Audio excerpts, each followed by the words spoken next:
Hey warriors, for today's video I want to talk about anxiety, and I actually have in my other hand my notes, so I'll be referring to those. But I want to talk about the anxiety types that exist, the anxiety types that I have, and tips to help you deal with them, because you're not alone and somebody else has the same things that you do and is going through the same things. It's very similar, not the same, and you can make it through. So, to start off, I want to tell you a little bit about me. I have OCD with germs. I have, well, really, they just have to do with the bathroom and with garbage. That's really, and and things that have been on the floor where people walk, and money and things like that. Um, there is also social anxiety that I have, PTSD, agoraphobia, and general anxiety. Now, all of those are types of anxiety categories. I did not realize that. They're like the top number 4. So I didn't realize that I had all of that they were all categories. I thought they were different. But anyway, I'm going to give you first the definitions that I found online. Anxiety is a feeling of worry, nervousness, or unease, typically about an imminent event or something with an uncertain outcome. Now, I also looked up the difference between, where did that go? Oh, yeah. The differences between nervousness and anxiety. Nervousness is something that will go away when the event happens that you're nervous about.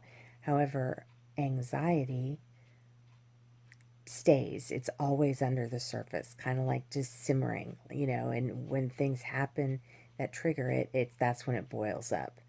But it's always there, always. I can tell you, I've lived with anxiety for years. There is rarely a time that I am sitting and completely content and peaceful. I remember one time that feeling hit me. It just washed over me. I was driving in the car. Now, you should know, for me, driving and, going out and just taking, driving in the middle of a sunny afternoon, and it's just, I love it. Not in traffic, but just driving, me and the road. It's great.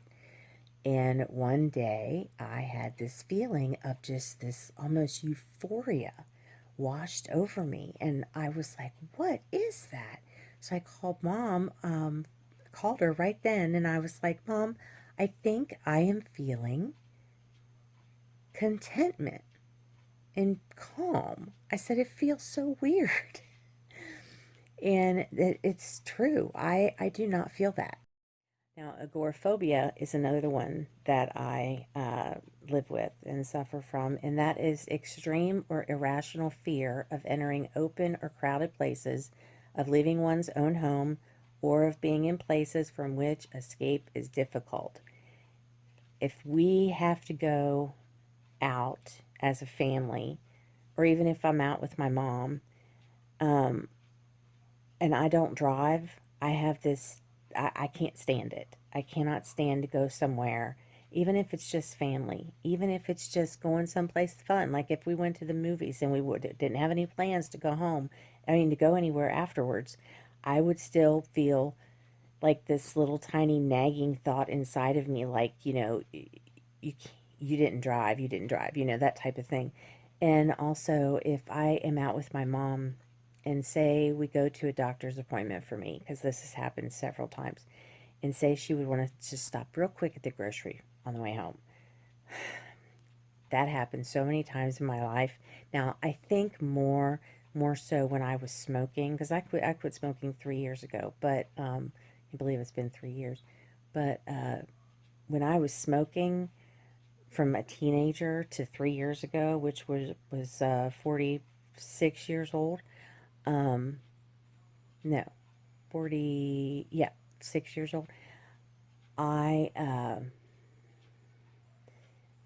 I just wanted to get home so I could smoke a cigarette. So that was a little bit different. But now, if we were to stop, on the way home in somewhere, I'd just be like, oh, why does she have to do this? I just want to get home. And it's not for any reason. That's the thing. There's no logical reason. No reason I got to get home. But it's the feeling of being out and I can't control it. I feel like I'm on like this giant rubber band, or this giant band that has a hold of me and my little comfort zone here in my room. And when I go out anywhere to a doctor's store, wherever, I can, like, the band is stretched around me, and no matter how far I go, it can just, I want it can just snap me back and just pull me right back. So it's really, really hard, and it gets more difficult to go the further away from home I go. Now, the exception to that is road trips. If I'm going on vacation and road trips, I love it. I have no problem driving all over the place because I've planned for it and because I love traveling. I love traveling so much. So I'm either totally happy in my comfort zone, my home base, I call it, which is my room, where all my stuff is and all my little comfort aids, that type of thing, or the car,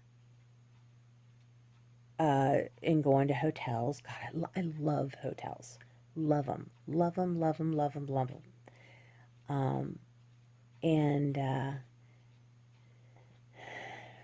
sorry, it just takes a minute to get my train of thought back.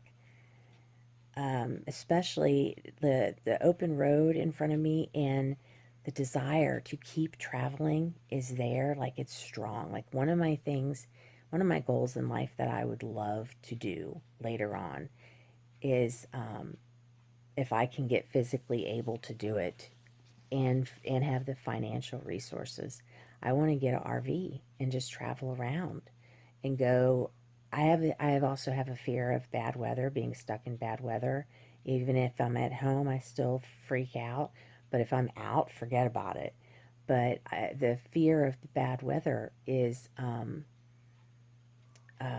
with the traveling thing. I would just go on the off seasons of where there's no bad weather, on the good seasons in certain places to avoid the bad weather. Like, if I was in, I'd go to the south for, for the winter. I'd go to like Florida or whatever. I used to live in Florida. And so I wouldn't have to deal with the snow. And in the summertime, I would go north or way up into Canada or Maine or someplace like that so that I could avoid thunderstorms and lightning, because that's what I'm afraid of. And tornadoes, I'm also really afraid of those. So, and I get, and I'm not talking about just like a little afraid and nervous. I'm talking about like if I was with somebody and we were stuck out in a storm, I would almost become like, I could let myself spin out of control and be like totally spastic and just be just like, gotta get home, and I could like lose it. Like, I would scream and cry and have a panic attack. I mean, that's how crazy it is. It's awful. And let me see, there's a little bit more. Hang on. So yeah, the agoraphobia is there now, and I also have PTSD. That was the bow around the package of all of my crap. And it's a nice little metaphor, but excuse me. Uh, Last fall, my doctor said, because I started displaying symptoms of it, just not being able to handle anything and overreacting to everything. And we live in the basement of a house, and we turned it into an apartment. However, I couldn't understand why I was hearing somebody stomping across the floor above me. Well, they're not stomping. My mom had to explain to me when I said I've lived in tons of apartments that never happened. She said because they're made to, they put that extra layer in there so that you don't hear that. So I was overreacting at the people walking normally above me, and to me it was like stomping, and I'd jump and I'd, just really freak out. So went to the doctor, told him what was going on. It was a regular checkup for my stuff. I see him like every 3 months, I want to say. And this is the doctor that we have had since we moved here, and I mean, he's an angel walking among us. I know he is.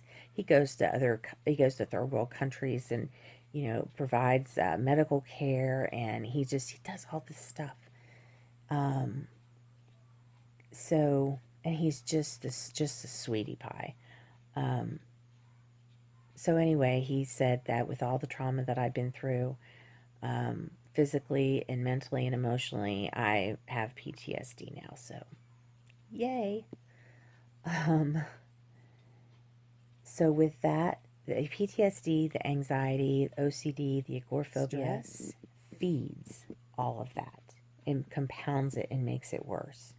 If you are stressed about something, like for example, moving into this house, it's not a bad thing that happened, but during the time, I was really stressed out about it, and everything that I had was a little bit elevated. Uh, Now, also at that time, I didn't have to really worry about anything else other than me because my heart was still weak.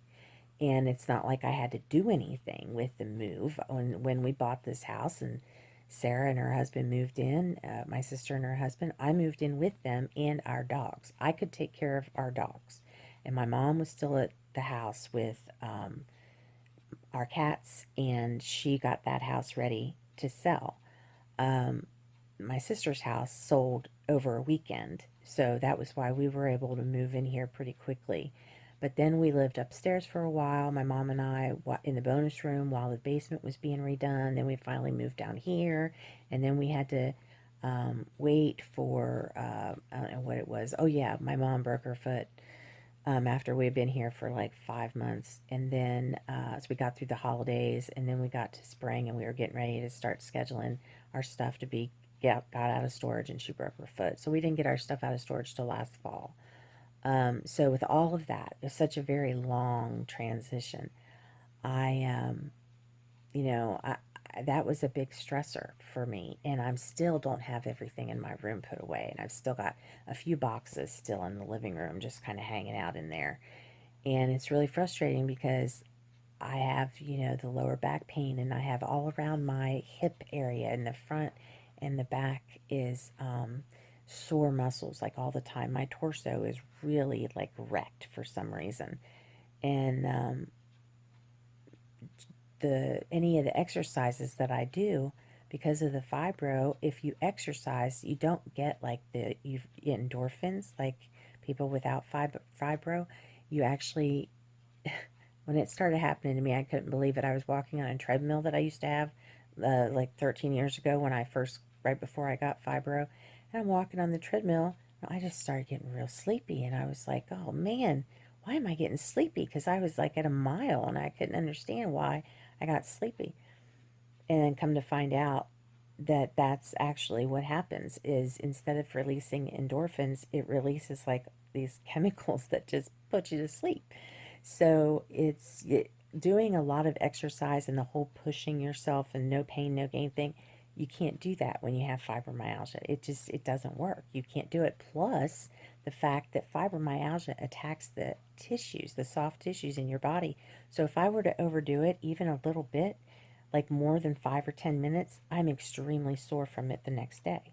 So it's incredibly, it's, and it doesn't like get better. It's not like, getting yourself in shape. It's not that. A lot of people think it is, but it's not. The doctors, I mean, they've even said, you can only do a little bit. Do it every day, but do a little bit. And, and then just kind of chill the rest of the day. It's really weird. So, but the stress compounds all of those anxiety types. And if one is thrown into whack, then the other one is thrown into whack as well. Um, Now, tips to help you: have built-in routines and checklists. Have a routine that you do in the morning, and have things ready to go the night before. There's even a saying that says your morning routine starts with the night before, and the reason why that is you can have like your breakfast ingredients already on the counter. And, so if you're somebody that forgets to eat, or you are so anxious you're forgetting to eat and all you want is coffee, but if your stuff is right there on the counter, you can make it easily without thinking about it. Have a routine of like, especially in the morning, if you've got like animals, you can have their meal stuff sitting right there ready to go. Things like that. You can have your outfit picked out of what you're going to wear the next day. I remember when I was in high school, that was always the thing that, we did, this girls did. We'd pick out our clothes, the night before. I'm sure not all girls did, but I did. And, have everything if you have to go to work the next day, if you work outside of the home, have all of your briefcase and your purse and everything ready to go, sitting by the door. So all you got to do is you grab your to-go cup of coffee and your lunch. If it's not already pre-made, grab your stuff and go. If it's scheduled to rain, have an umbrella right there. I mean, that kind of stuff.